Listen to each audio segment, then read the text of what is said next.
Sud Radio, Berkov dans tous ses états.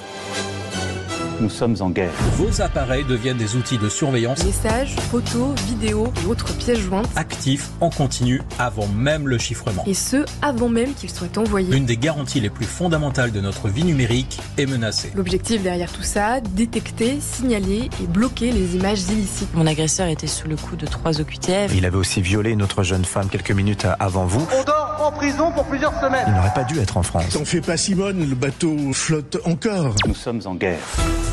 Nous sommes en guerre, mais le bateau flotte encore. Voilà.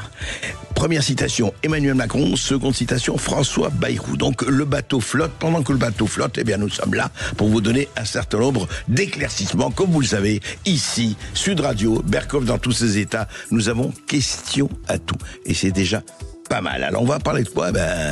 D'abord, on va parler du chat control. C'est quoi le chat control? Encore une histoire d'intelligence artificielle? Non. Rien à voir avec chat GPT. Chat control, c'est que voilà, on veut effectivement en Europe, pour protéger effectivement les enfants, pour protéger, et c'est tout à fait légitime, la pédopornographie sur les sites et sur Internet, eh bien, on va essayer de mettre des règles de surveillance, de communication. Oui, mais attention, l'enfer peut être pavé de bonnes intentions. On va en parler avec la députée européenne Virginie Joron. Et on va parler aussi de ce qui se passe avec YouTube. Libéralisation, Google bouge. On en parle tout de suite. Et puis, on va parler aussi de ce qui s'est passé à la mairie de Paris.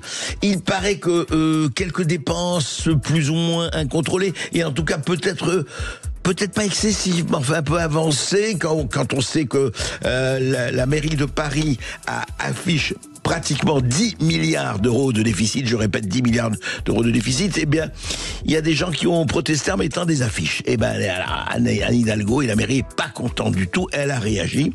Comment? Eh bien, vous allez savoir. Claire Géronimi, son procès face à son violeur. On l'avait reçu, Claire Géronimi, ici dans cette émission. Et voilà, nous allons parler aussi de Gérald Darmanin qui, une fois de plus, dit « Eh bien, il faut sévir, il faut sévir. Oui, mais comment ? Et parler, c'est bien, mais peut-être faire, c'est mieux. » Et ensuite, avec Céline Alonso, la culture dans tous ses états, nous allons recevoir le philosophe Michel Onfray dans Déambulation dans les ruines. Sud Radio, Berkov dans tous ses états, le fait du jour. Eh bien, le fait du jour, c'est que les autorités européennes retenaient cette date le 14 octobre prochain. Les autorités européennes se prononceront sur une proposition de règlement renforçant les outils pour lutter contre les contenus pédopornographiques. Tout le monde s'est dit, bravo, c'est très bien, mais écoutez, qui peut être pour ces contenus pédopornographiques faits par soit des criminels, des faussaires, des salauds? Mais, encore une fois, je l'ai dit, l'enfer peut être pavé des meilleures intentions. Bonjour Virginie Joron. Bonjour. Bonjour d'être avec nous en direct. Merci. Vous êtes députée européenne des Patriotes pour l'Europe. Virginie Joron. Alors, effectivement, il faut lutter contre la pédopornographie en ligne. Là, tout le monde est d'accord. Mais est-ce que, pour certains, on dit, mais est-ce que ce n'est pas un outil de surveillance de masse? Est-ce que ça ne risque pas de mettre à mal la sécurité et l'anonymat des discussions en ligne? Vous qui êtes au cœur du réacteur, Virginie Joron. Alors, ce règlement, cette proposition de règlement, vous en pensez quoi, vous? Effectivement, les craintes sont aujourd'hui très audibles. Pourquoi? Parce que ce sujet, on l'a sur la table depuis 2022. Effectivement, la problématique des abus sexuels sur les enfants qui sont utilisés via des plateformes numériques, ce n'est pas une nouveauté. Et donc, il y avait un besoin d'encadrer. À l'époque, nous avions, nous, au Parlement, aménagé ce texte pour protéger les communications interpersonnelles qui ne rentreraient pas dans le cadre de détection d'abus sexuels sur des enfants, pour protéger effectivement une partie de la population, et j'espère une majorité, et c'est le cas. Donc en fait, nous avions proposé à l'époque d'aménager ce texte qui a, sur le fond, c'est du bon sens, vous l'avez dit, mais on a toujours eu pour nous la ligne rouge, c'est de protéger quand même les citoyens citoyens et nos données. On avait fait donc un article 7 qui finalement sortait du schéma de contrôle, la détection des messages à tendance pédopornographique. Oui. Et donc, on avait sorti du cadre toutes les communications interpersonnelles et surtout, nous avions mis un article de l'interdiction de surveillance générale. Et en fait, le problème aujourd'hui, c'est que la nouvelle présidence a une autre position. La présidence danoise, elle nous a enlevé ces articles. Ah oui. Donc, effectivement, en balayant d'un revers de la main ces protections de liberté individuelle, eh bien, ça remet en question le fond du texte. C'est-à-dire qu'aujourd'hui, la problématique que l'on a, c'est que finalement, en enlevant ces textes qui protégeaient et qui encadraient les communications de vie privée, eh bien, ça veut dire que tout peut être détecté, tout peut être mis sur la table, et finalement, ça ne nous convient pas. Je comprends. Attendez, Virginie Geron va peut-être expliquer. En quoi, alors je pose la question comme ça, en quoi combattre la pédopornographie en faisant la surveillance, en quoi ça risque, et vous le dites, ça a un peu influé sur un problème de surveillance généralisée, et en quoi les honnêtes gens, disons cela comme ça, pour schématiser le bon peuple, en quoi peut-il être impacté dans sa vie privée, dans ses conversations? Techniquement, on voudrait comprendre. Voilà. Techniquement. Alors, ce qu'il y a, c'est que la proposition de règlement en 2022 demandait aux plateformes de numérique de mettre en place un logiciel de détection des messages qui pourraient engendrer un abus sexuel. D'accord. Avec un cahier des charges très précis. Mmh. Et effectivement, en encadrant ce système, eh bien, ça permet, et surtout, c'est sous contrôle judiciaire, il y a quand même des paramètres qui font que c'est pour protéger aussi, on va dire, la plupart de nos conversations. Donc, il y avait un cahier des charges très précis, mais finalement, dans ce cahier des charges très précis, il n'y avait absolument rien sur la protection aussi de la vie privée des gens normaux, on va dire. Donc, ce qu'ils veulent mettre en place aujourd'hui, dans la proposition du Conseil, c'est la même cahier des charges avec, on demande aux plateformes de numérique d'intégrer un logiciel de détection des messages qui pourraient amener à des abus sexuels, mais sur toutes les conversations.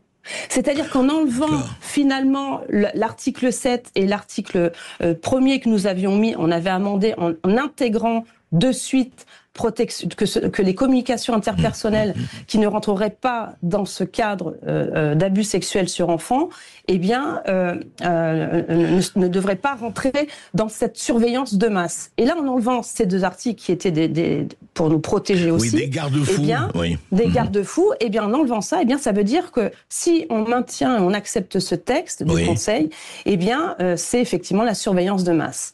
C'est pour ça que beaucoup d'associations sont montées au créneau, parce qu'effectivement, il y a des citoyens qui nous ont alertés. Ça veut dire, Virginie Geron, pardon, pour bien comprendre, quand vous dites la surveillance de masse, ça veut dire que ce texte permet d'écouter les conversations de tout le monde, absolument tout le monde, sans distinction, je veux dire tout le monde, quoi. Enfin, une surveillance absolue collective. Tout le monde, sauf les gouvernements. Ah, parce que intéressant. Ça ne touche pas les gouvernements. Non, ni les gouvernements et toutes les conversations de défense. D'accord. Conversation de défense, on comprend. Mais c'est-à-dire, pour le reste, c'est la totalité de la population, quoi, ou pratiquement. En fait, le mécanisme qu'ils imposent aux plateformes est un logiciel de détection de mots avant la diffusion du texte. Donc, en incluant un tel logiciel, ça veut dire que toutes les conversations peuvent rentrer dans ce logiciel. S'il y a les mots désignés, c'est ça. Des mots qui, par l'intelligence artificielle, rentreraient dans le cadre de suspicion d'abus sexuels.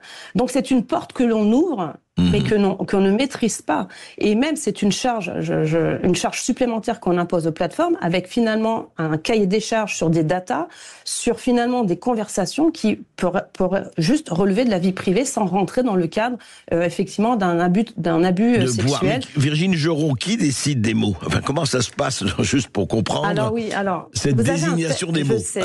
C'est vrai que c'est important et c'est vrai que c'est compliqué. Vous avez d'abord une proposition de la Commission à l'aide d'une étude d'impact, à l'aide des États qui se plaignent, qu'il n'y a pas d'encadrement de cette problématique. Donc la Commission propose un texte. C'est ce qui s'était passé en 2022. En 2023, nous, parlementaires, on a donc amendé ce texte en rajoutant des mots qui manquaient pour effectivement prévenir d'une surveillance de masse et aussi pour alléger la charge des plateformes numériques parce que effectivement elles ont aussi des devoirs, mais aussi il faut équilibrer à chaque fois les textes pour ne pas empêcher l'innovation et surtout pour protéger nos datas. Et là, ce texte était resté bloqué parce que les États membres, puisqu'il y a le Conseil, donc 27 États membres, valident le texte. Et effectivement, à l'époque, il n'y a pas eu d'unanimité sur ce texte. Donc là, il est revenu en 2025, avant la présidence danoise, c'était la présidence polonaise. D'accord. Qui, c'est elle qui a commencé, elle a carrément enlevé l'article 7, c'est celui que je vous disais, où on voulait enlever les communications interpersonnelles. Les Polonais ont rectifié le texte. Comme les présidences ne durent que 6 mois, c'est les Danois qui ont repris le texte. Et qui ont enlevé un autre article, c'est ça. Alors, eux, ils ont enlevé l'article 7 et en plus, ils ont imposé à ce que les plateformes mettent un logiciel de détection de tous les messages avant la diffusion du message final. Donc là, donc le texte est toujours au Conseil puisque c'est allé trop loin pour certains États et donc il est bloqué. Il est bloqué. En ce moment, il est bloqué, oui. Il est bloqué parce que effectivement, vous avez une majorité de pays qui ne soutiennent pas ce texte. Je vous donne la liste, c'est l'Autriche, la Belgique, la République tchèque, l'Estonie, Finlande, Luxembourg, Pays-Bas, Pologne, Slovaquie. Pays indécis qui sont contre. Pays indécis, et je crois à rectifier, mais je crois que l'Allemagne maintenant ne soutient pas le texte, la Grèce, Roumanie, Slovénie. Ceux qui soutiennent ce texte, comme je vous l'ai indiqué, Bulgarie, Croatie, Chypre, Danemark, évidemment, France, ils soutiennent mais on les entend pas.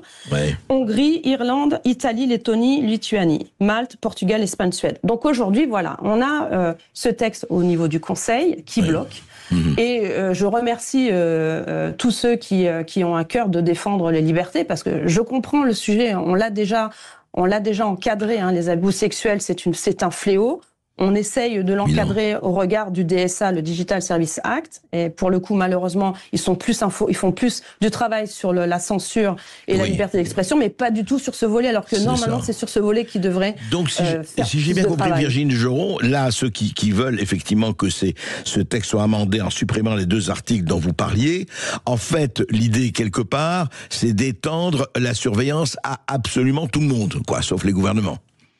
Exactement. Et pourquoi aujourd'hui on a encore plus peur qu'en 2023 c'est qu'on a vu l'utilisation à mauvais escient de nos données. On voit aussi que...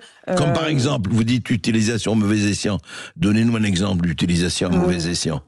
Alors là, j'en ai pas, mais... on le voit dans l'utilisation des plateformes à un moment donné, quand on fait de la censure auprès de comptes qui ne conviennent pas au narratif. On le voit aujourd'hui avec cet exemple de Google qui, à un moment donné, a banni des comptes parce qu'il a utilisé des données. C'est-à-dire que là, on utilise à mauvais escient nos données parce qu'ils considèrent que certains narratifs ne conviennent pas à une politique durant la pandémie. Et donc, c'est un des meilleurs exemples. C'est la question que je voulais vous poser, justement, d'arriver à Google et à YouTube. C'est bien ça. C'est très intéressant. Parce que d'un côté, je vais dire juste pour terminer là-dessus. D'un côté, moi, je me dis... Encore une fois, je fais le Huron. Je me dis, mais attendez, moi, qui vont surveiller? Moi, j'ai rien à cacher. Ça m'est totalement égal. Mais, et vous dites, voilà. Sauf que, est-ce que la vie privée devient complètement un truc de transparence et que si j'ai des conversations intimes ou privées avec qui que ce soit, ou c'est mon problème et c'est évidemment pas à surveiller. C'est-à-dire que la frontière, elle est là, Virginie Geron, et vous en parlez bien. C'est-à-dire que où on passe de la surveillance de gens qui peuvent effectivement avoir de très mauvaises intentions et de très mauvaises actions, la pédopornographie, mais il n'y a pas que ça, les trafics, l'argent sale, le blanchiment, etc., etc. Vous connaissez ça mieux que moi. Mais où est la frontière? Donc la frontière est très poreuse, et c'est ça qui est difficile.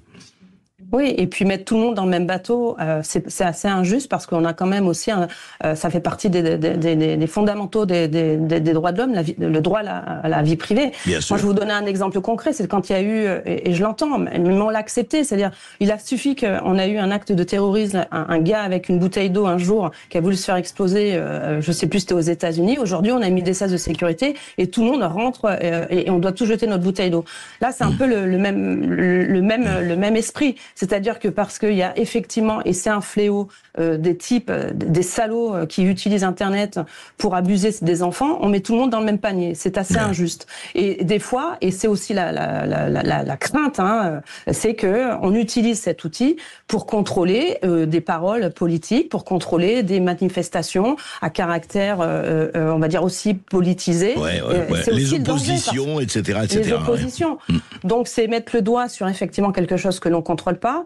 Parce qu'effectivement, on le voit aussi, cette utilisation à mauvais escient de nos données, par rapport à l'exemple que je vous ai dit de Google et YouTube qui pendant ce chat contrôle, parce qu'il y a eu ces précédents, nous voyons aujourd'hui la problématique que nous pouvons avoir demain, c'est-à-dire un contrôle de nos conversations privées aussi, puisque public, on l'a vu, bien sûr. Elle est présente, mais aussi un pas de plus pour accéder à nos conversations privées, pour pouvoir effectivement contrer certains peut-être opposants politiques, certains peut-être scientifiques qui n'iraient pas dans le narratif proposé par la Commission ou les autorités nationales, sous couvert, et je le dis encore, sous couvert, et il faut lutter contre ces salauds, sous couvert de protéger et lutter contre les abus sexuels des enfants. C'est ça. Le cheval de Troie, comme nous l'avons vu, pour moi c'est un nouveau cheval de Troie, comme j'ai pu le voir avec le DSA. Oui, c'est ça. On en a parlé du DSA. Effectivement, sous couvert et tout à fait légitime, mais de lutter contre les salauds, les pédopornographes et autres criminels, eh bien, on grignote ça n'a rien à faire avec des territoires de liberté. Alors, c'est très intéressant parce que, on le sait, vous parlez de, voilà, donc, je lis exactement ce qu'ils disent. Contrairement à l'engagement de l'entreprise en faveur de la liberté d'expression, YouTube offrira à tous les créateurs la possibilité de revenir sur la plateforme si l'entreprise a supprimé leur chaîne pour violation répétée des politiques relatives au Covid-19 et à l'intégrité des élections. Et on voit aujourd'hui, Virginie Joron, nous on l'a vu, hein, moi je le vois même dans ma ligne Twitter, beaucoup de gens demandent, eh bien rétablissez effectivement mes contenus, mes posts sur YouTube qui ont été totalement supprimés parce qu'il y avait tel ou tel mot, et on disait, mais l'algorithme disait, attention, hydroxychloroquine, supprimez-moi ça tout de suite. C'est vrai. C'est ça, hein. Et donc, oui, c'est ça. Ouais. Et oui, et puis vous faites bien de rappeler ce que nous avons vécu. Vous l'avez vécu vous personnellement, mais d'autres professeurs aussi. Moi, ça va, j'utilisais pas les mots-clés qui fâchaient, donc je suis passée au travers. Mais c'était un exercice qui était effectivement pas facile. Mais ça démontre bien l'hypocrisie qu'il y a autour de toute cette volonté de protéger les gens. On veut toujours les protéger, comme on le dit, c'est avec des sujets qui sont clivants, des sujets qui sont difficiles. Mais sous couvert, il y a toujours un vrai objectif, c'est de nous mettre sous contrôle. Je pourrais parler d'un autre dossier que j'ai vu hier et je suis intervenue aujourd'hui. Ils se rendent compte tous. Quand je dis ils se rendent compte, c'est gouvernance, que ça soit au niveau de l'Union européenne, que ça soit au niveau des autorités nationales, on voit bien qu'ils sont en perte de vitesse sur le contrôle des gens. Je dis contrôle, carrément. Pourquoi ? Parce qu'on le voit, ils ne contrôlent plus les médias. Les médias aujourd'hui perdent de la vitesse. Je parle des médias mainstream. Bon, heureusement, vous êtes hors de ce système et on voit que plus de gens, de plus en plus, vont sur votre moyen de communication, donc d'autres médias alternatifs qui montent en parallèle. Ils ne contrôlent pas les réseaux sociaux. Ils ne contrôlent plus les ONG. Et donc aujourd'hui, puisqu'ils n'arrivent plus à contrôler le narratif, aujourd'hui, ça sera peut-être l'objet d'une autre intervention qui est aussi très intéressante, comme ils n'arrivent pas à contrôler ce narratif qu'ils essayent de nous faire accepter nous imposer. Le narratif, quand je dis narratif, ici à la Commission, c'est d'accepter la création de cette Union européenne, qui pour moi, vous l'avez vu, le bilan n'est pas très bon, il est même catastrophique au niveau des agriculteurs. Oui. Et donc, attendez, donc en fait, pour aller plus loin dans ce contrôle qui ne contrôle plus, où les outils ne fonctionnent pas, aujourd'hui, ils ont trouvé un nouveau nom pour cela. C'est les discours autocratiques. Aujourd'hui, c'est nouveau, ça vient de sortir. Les discours autocratiques. Voilà, aujourd'hui, c'est intéressant, ils nous ont sorti ce rapport qu'on ne peut pas publier parce qu'ils considèrent qu'il faut que... C'est quoi le titre ? C'est juste le titre, Virginie Joron ? Stratégie de l'Union européenne pour faire face aux discours hostiles à la démocratie, avec un accent particulier sur la dimension extérieure. Ils considèrent aujourd'hui très intéressant. Très intéressant. Ils sont en train de monter en gamme et vous verrez maintenant, ça va être le nouveau leitmotiv. Les partis dits patriotes, les partis dits d'Orban ou même nous-mêmes, comme nous avons un discours autocratique, nous sommes contre la démocratie. Bah, bien sûr. D'où cette volonté, et je ne sais pas si vous avez entendu le discours de von der Leyen, de mettre en place un centre européen de résilience pour la démocratie. Oui, formidable. Nouvel épisode. Nous, les vrais démocrates, nous allons enfin, c'est toujours, mais vous savez, c'est pas nouveau. C'est le camp du bien contre le camp du mal. Et vous-même, bande de sulfureux dissidents qui n'acceptent pas le discours, la doxa, eh bien, vous êtes le camp du mal et il faudra vous surveiller. Voilà. En attendant d'être hautement surveillé, merci Virginie Joron. Je crois qu'on va reparler de cette autocratie en marche. Radio Berkoff dans tous ses états, midi 14h. André Berkoff. Le sujet que nous allons aborder peut vous intéresser. Alors pour réagir, 0826 300 300. Après France Télévisions, c'est au tour de la ville de Paris de se faire remonter les bretelles. Avec un rapport accablant sur la gestion d'Anne Hidalgo, les magistrats financiers appellent à des mesures de redressement. Et oui, nous en avons déjà parlé. On comprend pas, parce que apparemment c'est une gestion magnifique.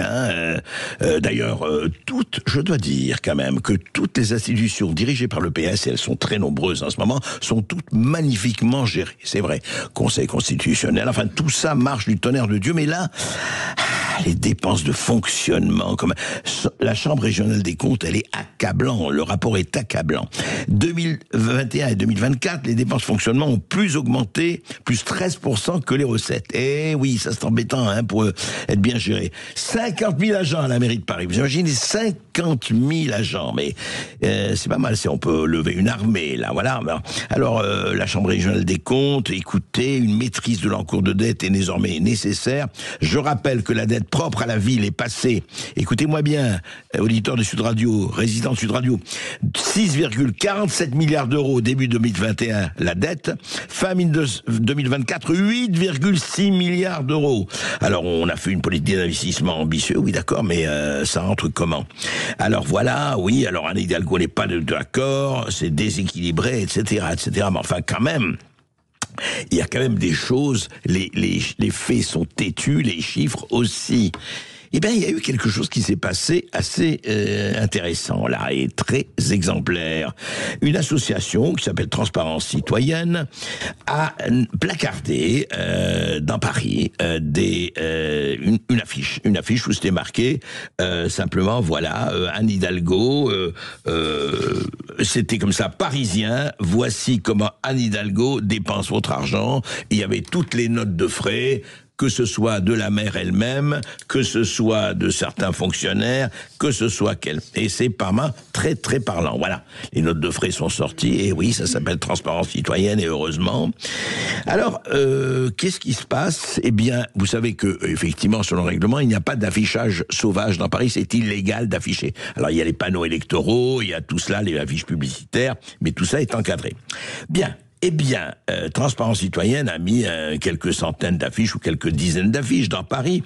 Et la mairie de Paris les attaque et demande, écoutez-moi bien, demande 210 000 euros. Voilà, il faudrait que 210 000 euros que cette association, loi 1901, paye pour avoir osé afficher. Mais alors, moi je veux bien, mais dites-moi, les affiches pro-Hamas ou pro-Palestine, ou les affiches pro-Israël, ou sur les otages, rien. Les affiches LFI, il n'y a pas eu de sanction. Les affiches par exemple, du nouveau parti anticapitaliste ou autre sur les murs, rien. Alors, en revanche, d'affichettes pour la Transparence Citoyenne, 210 000 euros. Voilà. Par exemple, pour vous donner une idée, pendant à Lille, François Asselineau, mais il n'est pas le seul, avait mis beaucoup d'affiches, je crois, je sais pas, 800, etc. Et il a eu a versé une amende de 1124 euros. Là, on leur demande 210 000 euros. C'est quand même assez extraordinaire. Alors, donc, d'abord, pourquoi 2 poids et 2 mesures ? Pourquoi? Et puis deuxièmement, écoutez, transparence.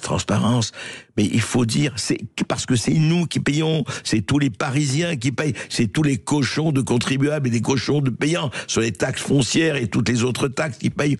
Alors on a simplement envie de savoir, comme d'habitude, excusez-nous, est-ce que vous pouvez nous dire juste où va votre argent, où va notre argent, il va où? Non, simplement expliquez-nous, hein, on va pas vous en vouloir, mais juste dites-nous où ça va.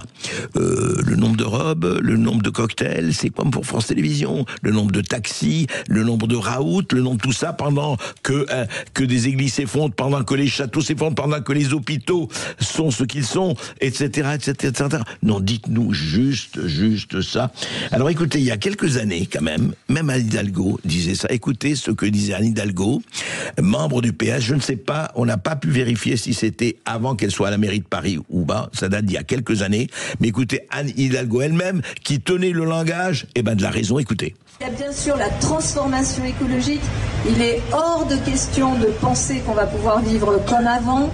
Il faut tout remettre en question dans nos modes de vie, notre alimentation, nos déplacements, la façon dont on habite, y compris les questions sur la façon dont on s'habille. Tout cela est remis en question. Et la façon dont on s'habille, chère Anne Hidalgo, mais bravo, vous parlez d'or. Écoutez, est-ce que la façon dont on s'habille consiste à collectionner les sacs Dior ou les tenues du même nom? Je ne sais pas. Peut-être, c'est vrai que Dior est peut-être plus écologique que certaines marques un peu moins chères, c'est vrai. Voilà, écoutez, je laisse, chers auditeurs, comme on dit dans les radios, je laisse, chers résistants, comme je dis moi-même, de Sud Radio, le soin de dire si vous pensez que on est dans la bonne voie à Paris ou dans certaines grandes villes.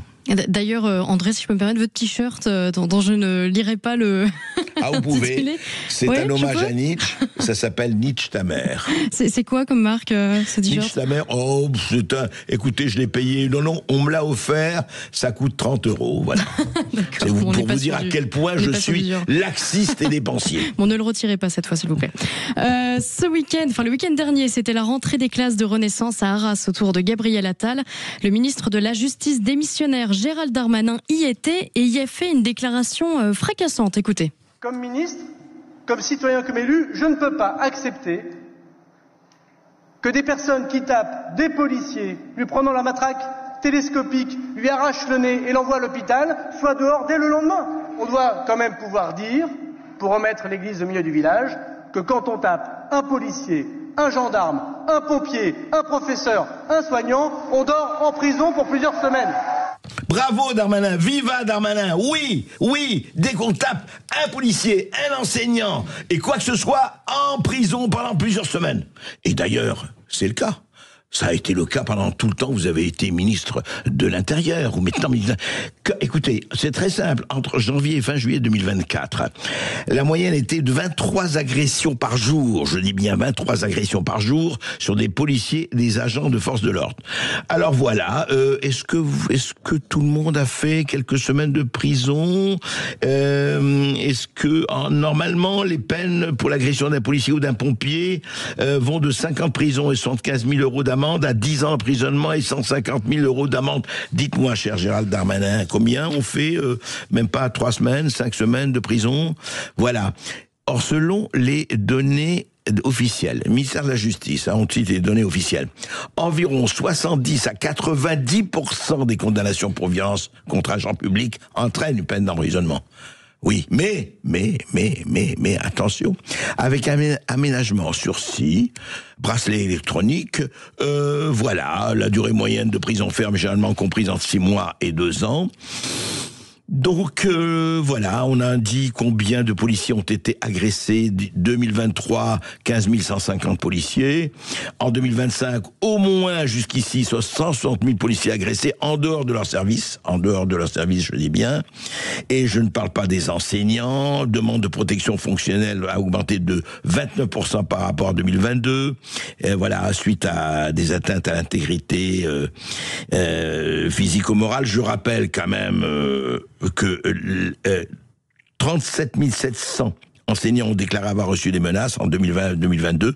11 200 enseignants ont été agressés physiquement. Alors ça s'appelle quoi ça ? Ça s'appelle, est-ce que vraiment aujourd'hui, comment il se fait que ça continue comme ça, qu'on sait très bien que la plupart ne font pas effectivement des peines de prison ferme, ne font pas, c'est toujours très souvent ou trop souvent aménagé.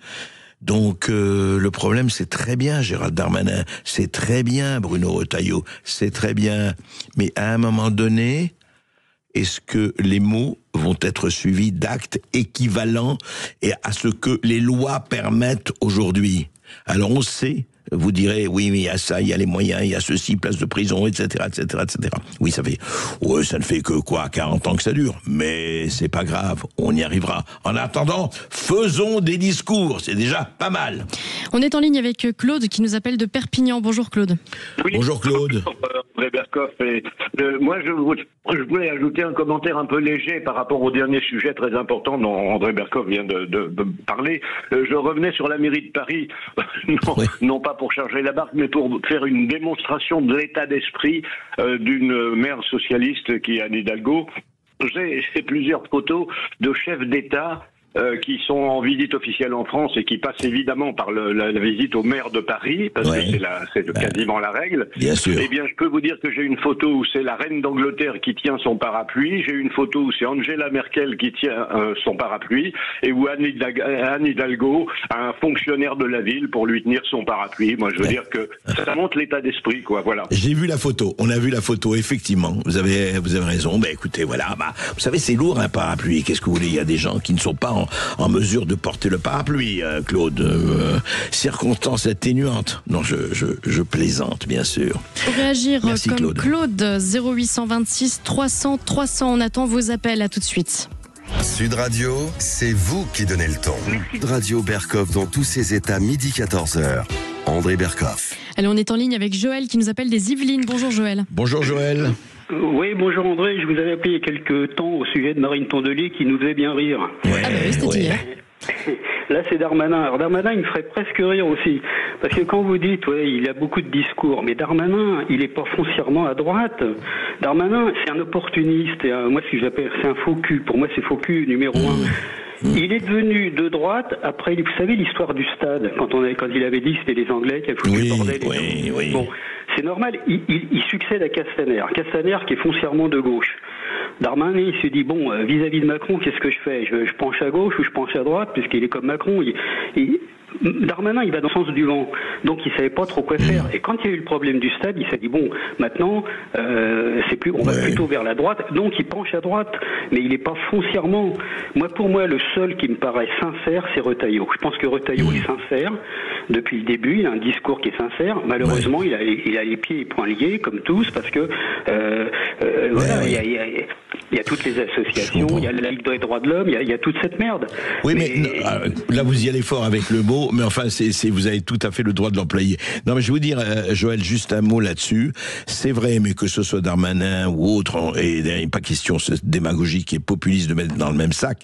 Il n'empêche que quand même à un moment donné, il ne serait pas mal que, vous savez, un ministre, c'était Chevènement qui disait ça ferme sa gueule ou ça démissionne. Mais je pense qu'un ministre peut ouvrir sa gueule et démissionner justement s'il trouve que la politique de son gouvernement va à l'encontre de ses idées quand il en a et de ses convictions quand il en a. C'est ça le problème qu'on a en France. D'ailleurs, gauche ou droite confondue, moi là-dessus, les exemples abondent. Je crois que le plus important, c'est qu'on ait des gens qui aient une colonne vertébrale, qui aient des convictions et qui n'hésitent pas à braver l'impopularité. Vous savez, c'est toujours, je radote là-dessus, sortir de sa zone de confort, et eux peuvent le faire. Ils peuvent le faire et ils doivent le faire.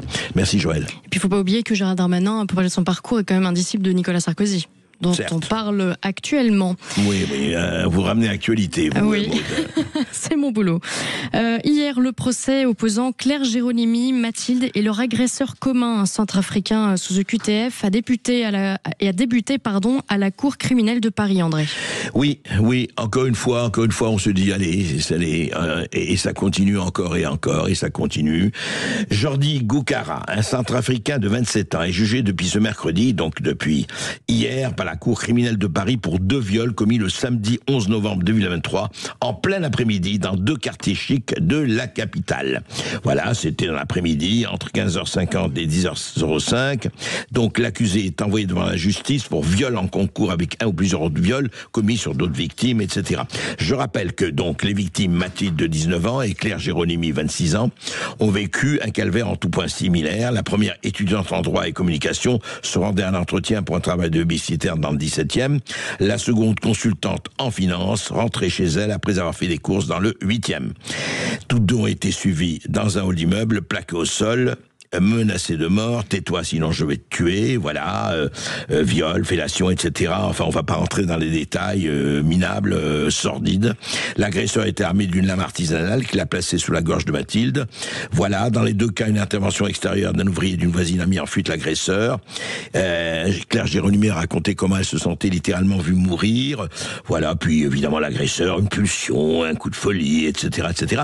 Alors je rappelle quand même, il faut rappeler, et ça c'est devenu c'est presque une suite, je dirais, ordinaire. C'est-à-dire, il faut ajouter, alors, l'accusé, écoutez-moi bien, c'était un migrant en situation irrégulière. Il a été visé par plusieurs obligations de quitter le territoire français. Cette fameuse OQTF, on ne peut plus prononcer le mot sans ricaner, sans hurler de rire si on n'avait pas envie de hurler de rage. 2 obligations lui ont été notifiées en août 2020 et en novembre 2021.